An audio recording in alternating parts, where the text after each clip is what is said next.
우리에게 음력으로 계산하는 추석과 설날이 양력으로는 매해 날짜가 달라지듯이 유대인에게 가장 중요한 절기 유월절도 유대력으로 지키기에 매번 날짜가 달라집니다.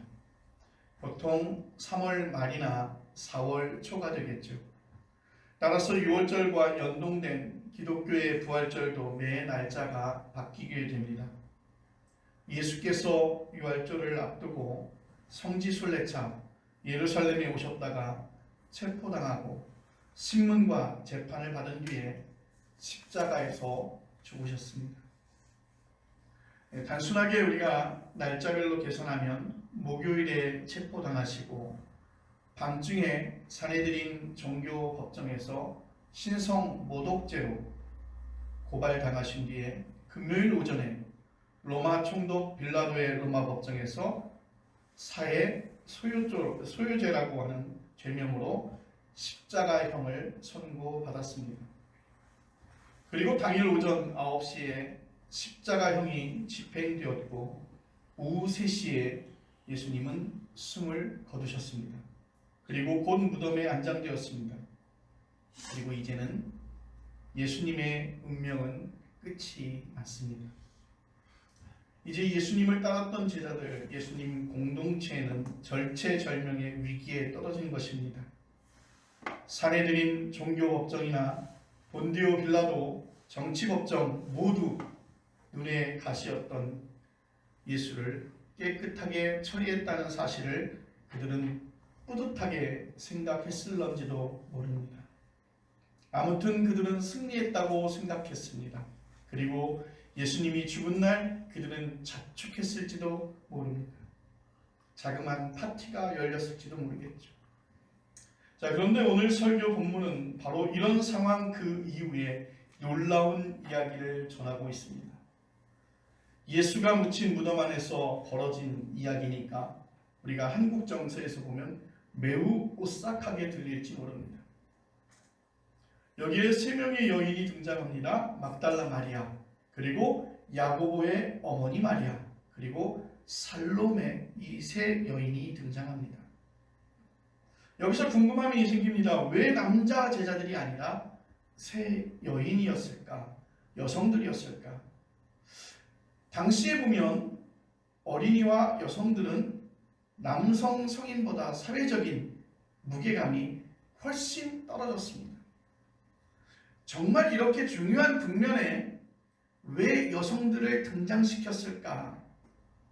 선교 전략적인 관점에서 보더라도 지혜롭지 못한 일이었습니다. 상식적으로 보면 당연히 남자 제자들이 적극적으로 나서야 되겠지만 제자들은 예수 공동체를 대표하는 그런 사람들이었습니다. 그들은 예수님의 부르심을 받고 모든 것을 포기했죠. 하던 일도 내려놓았습니다. 그리고 가족과도 작별하였습니다. 그리고 예수님의 사역을 위해서 그들은 예수님과 함께했던 사람들입니다. 바로 하나님 나라 운동에 참여한 그런 사람들이었죠. 훗날 교회가 역사의 자리를 잡았을 때도 지도자로 활동한 사람들이니까 여러분 지금 이 순간 그 잘난 제자들을, 그 남자, 그 잘난 제자들 다 어디로 가고 사회적으로 신분이 낮았던 3명의 여자만이 오늘 등장하고 있을까? 여러분 제자들은 예수님의 십자가 처형 앞에서 매우 당혹했을 것입니다. 아마도 마지막 그 순간까지 그들은 포기하지 않고 예수님이 십자가에 내려오실 것을 기대하고 그곳에 있었을런지도 모릅니다. 그런데 예수님은 무기력하게 그 십자가에서 피 흘려 죽으셨습니다. 그래서 제자들은 큰 충격을 받지 않았을까요? 그들은 예수께서 신적인 권능으로 세상을 정의롭게 하고 하나님 나라를 실현할 것이라고 그렇게 기대했습니다. 그런데 지금 이 순간 그게 무너진 것입니다. 마치 자연인인 것처럼 자연인의 한 사람인 것처럼 예수님은 무기력하게 그들에 의해서 십자가에서 죽으셨습니다. 요즘 표현으로 말하면 그들에게는 멘붕이 온 거예요.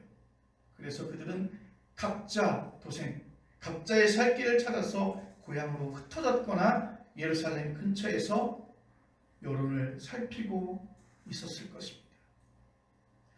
물론 예수님을 따랐던 여성들도 심리적인 상태는 남자 제자들과 같았을 것입니다.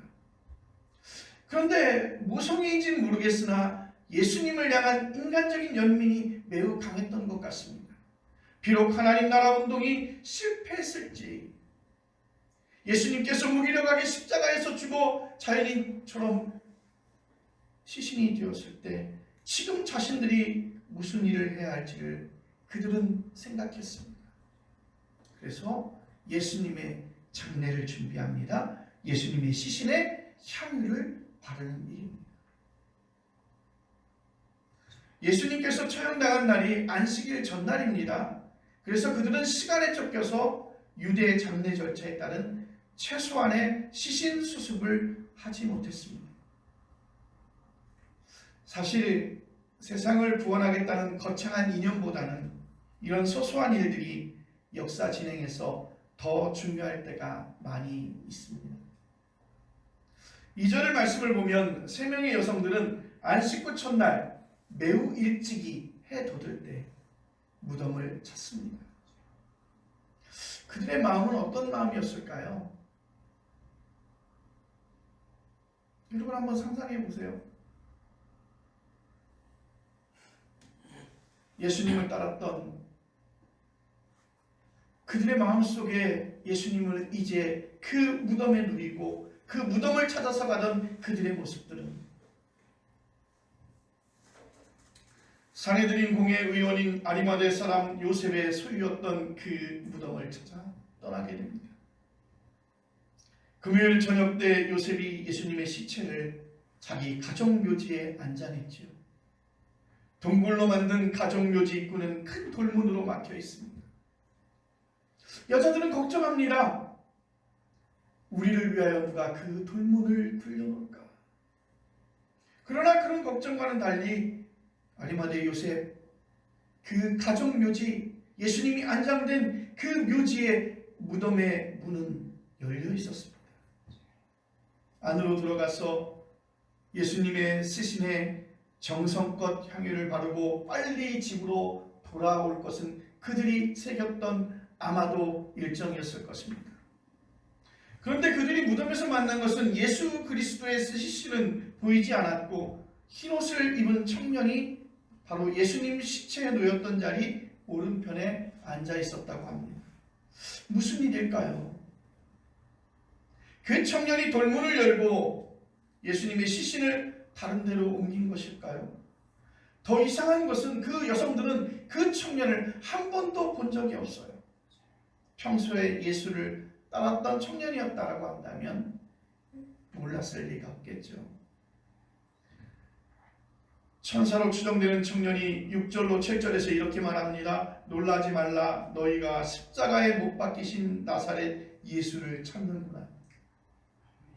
그가 살아나셨고 여기 계시지 아니하니라. 보라, 그를 두었던 곳입니다. 가서 그의 제자들과 베드로에게 이르기를 예수께서 너희보다 먼저 갈릴리로 가시나니 전에 너희에게 말씀하신 대로 너희가 거기서 배우리라 하라. 아멘. 말이 안 되는 얘기죠. 왜냐하면 그들은 예수님의 죽음을 본 여인들입니다. 예수님은 피 흘리시고 그곳에서 십자가에서 절명하시고 십자가에서 내려오는 그 모습, 그 저적청철한 그 모습을 그들은 보았던 것이죠.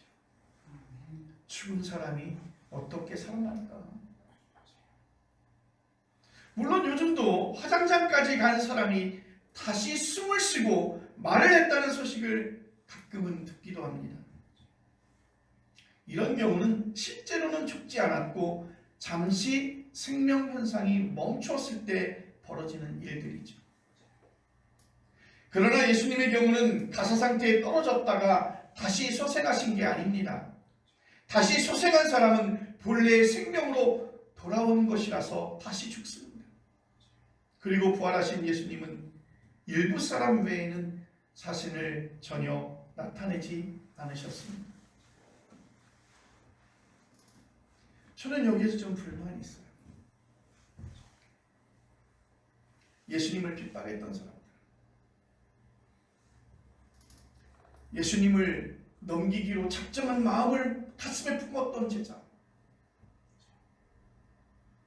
그에게 사형 선고를 내렸던 사람들, 십자가에 예수님을 달았고 예수님의 모습을 보면서 그를 조롱했던 많은 사람들이 있어요. 저 같더라면, 물론 예수님이 저 같지 않았겠죠. 우리와 같은 기분이라고 한다면 나에게 사형을 식빵하게 한 그 본디오 빌라도를 찾아가지 않았을까요?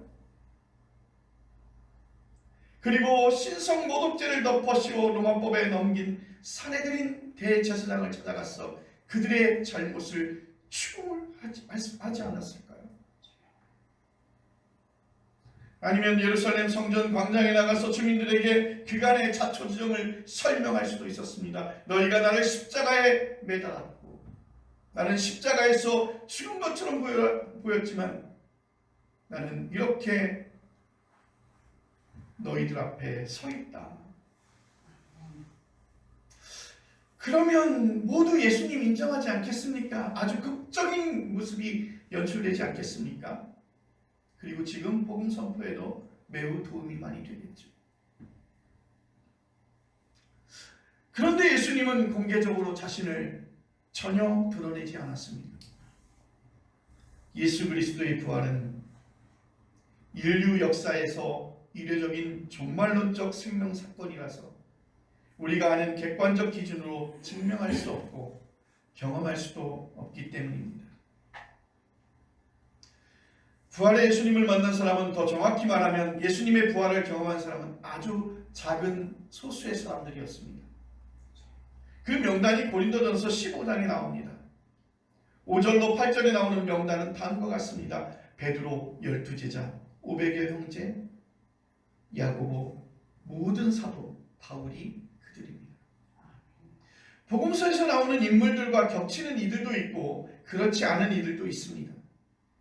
복음서에는 500형제나 예수 동생 야고보가 나오지 않습니다. 고린도전서의 특징은 여성들이 언급되지 않는다는 사실입니다. 오늘 설교 본문에 나오는 3명의 여성을 사도 바울은 말하지 않습니다. 사도 바울은 이미 초기 기독교에 유통되었던 목록을 그대로 채용한 것으로 보입니다.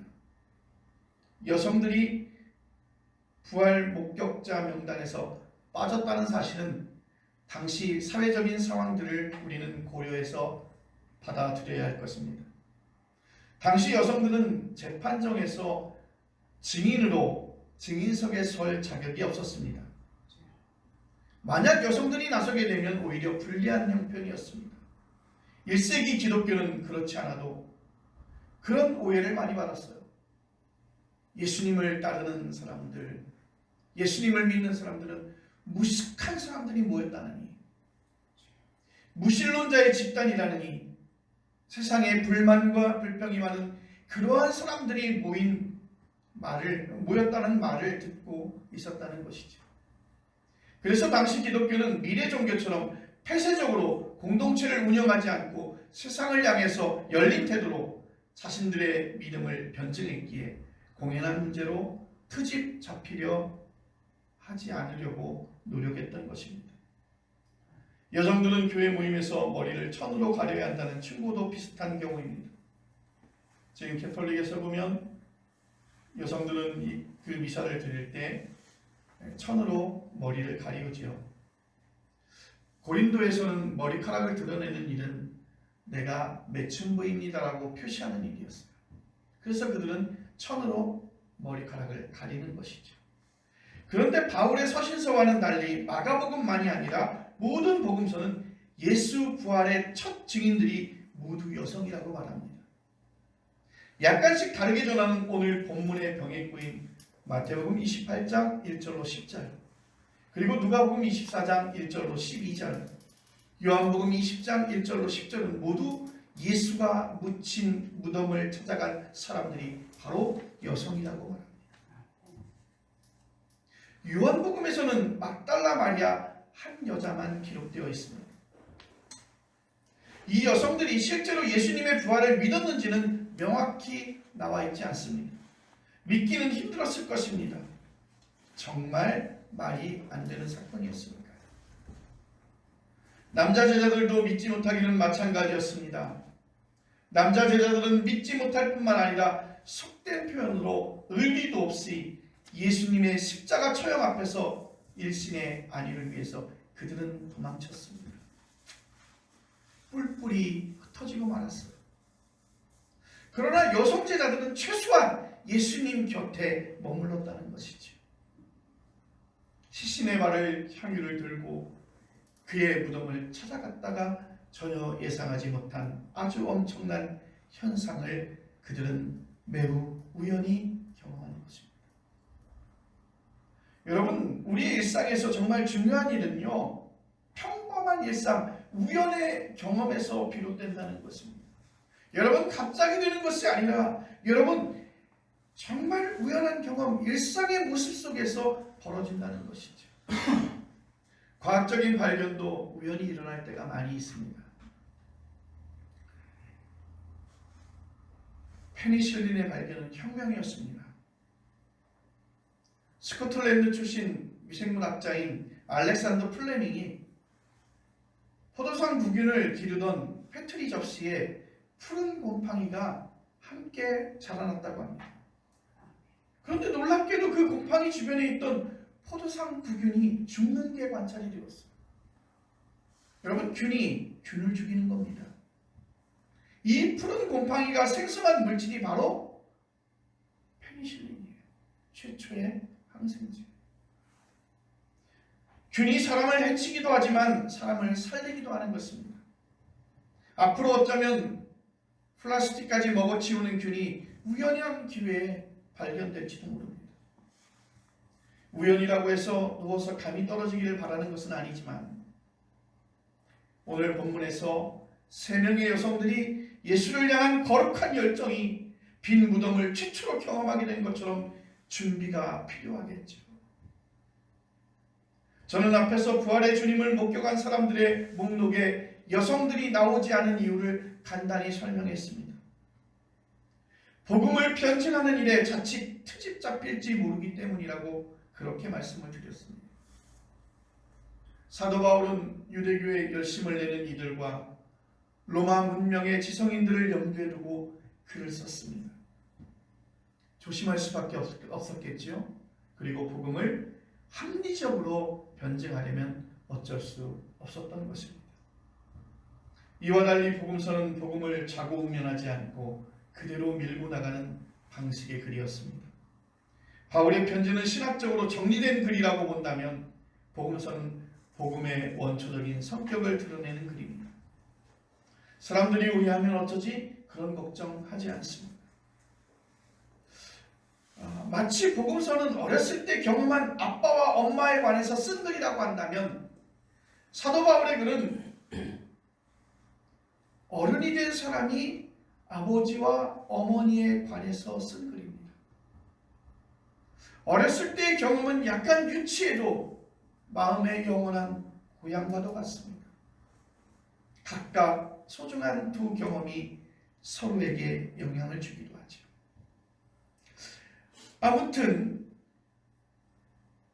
청년으로 묘사된 천사에게서 부활의 예수를 갈릴리에서 만난 것이니 제자들과 베드로에게 가서 이 사실을 전하라는 말을 들은 3명의 여성 제자가 어떤 반응을 보였는지 마가복음 16장 8절은 이렇게 설명하고 있습니다. 세번역 성경입니다. 그들은 뛰쳐나와서 무덤에서 도망하였다. 그들은 벌벌 떨며 넋을 잃었던 것이다. 그들은 무서워서 아무에게도 아무 말도 못하였다. 여러분, 그 천사의 말은 그것이었습니다. 제자들과 베드로에게 가서 예수 그리스도가 사셨다, 이 사실을 전하라고 했어요. 그러나 그들은 혼비백산, 그들은 뛰쳐나갔고 무덤에서 도망쳤어요. 그리고 벌벌 떨며 넋을 잃었다고 합니다. 그리고 무서워서 아무에게도 아무 말을 하지 못했어요. 개역개정보다는 새 번역이 더 실감나기도 하고 그리스어 성경에 더 충실한 번역입니다. 마가복음 8절은 마가복음의 마지막 절입니다. 9절부터 20절까지는 사본에 따라서 좀 빠졌습니다. 확실한 전승이 아니라는 뜻이기도 하고 훗날 추가된 단락이라는 뜻이기도 합니다. 그러니까 마가복음은 3명의 여자들이 혼비백산 도망치고 아무도 만나지도 못하고 아무 말도 못했다는 것으로 끝을 내고 말아요. 여러분, 오늘 본문의 말씀은 해피엔딩이 아니라 좀 아쉽습니다. 예수님의 부활한 그 사실을 그 3명의 여인이 듣고 천사의 이야기대로 그의 제자들과 사람들에게 전하였으면 뭔가 좀 승리한 것 같지 않습니까? 그리고 그 순간 그 이야기를 통해서 믿음을 다지는 것으로 끝을 내면 좋았을 텐데 그들은 뛰쳐나가서 무덤에서 도망하였다. 그들은 벌벌 떨며 넋을 잃었던 것이다. 그들은 무서워서 아무에게도 아무 말도 못하였다. 그런데 마태복음과 누가복음과 요한복음은 은혜로운 말씀으로 끝을 맺습니다. 훗날 사람들이 이 사건에 대해서 혼란스러워하거나 실망하지 말라고 마가복음 16장 9절 이하를 추가한 것으로 보여요. 그런데 저는 마가복음 16장 8절이야말로 예수 부활을 맞이하는 정말 우리의 원초적인 경험인 날 것으로 그대로 표현한 말씀이라고 생각합니다. 여러분, 무덤에 갔어요. 예수님의 몸에 향유를 바르기 위해서 갔어요. 그런데 그들은 천사를 만나요. 그리고 예수님의 시신을 찾을 수가 없어요. 그리고 예수님은 다시 사셨다고 말합니다. 여러분, 얼마나 놀랍습니까? 여러분, 혼비백산하지 않겠습니까? 여러분, 무서워 떨며 있지 않겠습니까? 이걸 그대로 성경은 말하고 있어요. 이런 원초적인 경험이 시간이 흐르면서 사도신경에서 보듯이 십자가에 못 박혀 죽으시고 장사된 지 사흘 만에 죽은 자 가운데서 다시 살아났다는 정형화된 문장으로 자리를 잡습니다. 세 여자의 행동을 다시 보십시오. 그들은 그 자리에 뛰쳐나와 무덤에서 도망쳤습니다. 빈 무덤은 그들에게 너무나 낯선 것이기 때문입니다. 완전히 낯선 앞에서 사람은 도망칠 수밖에 없습니다. 여러분, 어느 날 외계인을 만났다고 생각해 보세요. 눈이 하나이고 다리는 10개입니다. 대화는 우리가 알아들을 수 없는 텔레파시로 합니다. 여러분, 그러한 장면을 여러분 목도하시면 도망하지 않겠습니까? 2000년 전 한반도에 살던 사람이 오늘날 다시 나타나서 서울이나 대도시를 보았다고 가정해 보십시오. 수많은 자동차와 건물과 스마트폰을 본 사람은 완전히 넋을 잃을 것입니다. 2000년 전의 시간의 차이만으로도 넋을 잃을 정도로 충격을 받는데 종말에 완성될 부활 공동체, 그 부활 생명체를 만난다면 무슨 일을 더 보탤 수 있겠습니까? 십자가에 못 박혀 죽으시고 장사된 지 사흘 만에 죽은 자 가운데서 다시 살아나셨다라고 하는 그러한 문장이 자리 잡기 위해서 오늘 그 3명의 여인은 예수 그리스도를 향한 그 열정을 통해서 주님을 만나고 주님 앞에 서 있는 것입니다. 21세기 현대인들은 너무 많은 문화 현상에 휘둘려서 원초적이고 현묘한 낯섦에 관한 감수성을 대부분 놓치고 살아갑니다.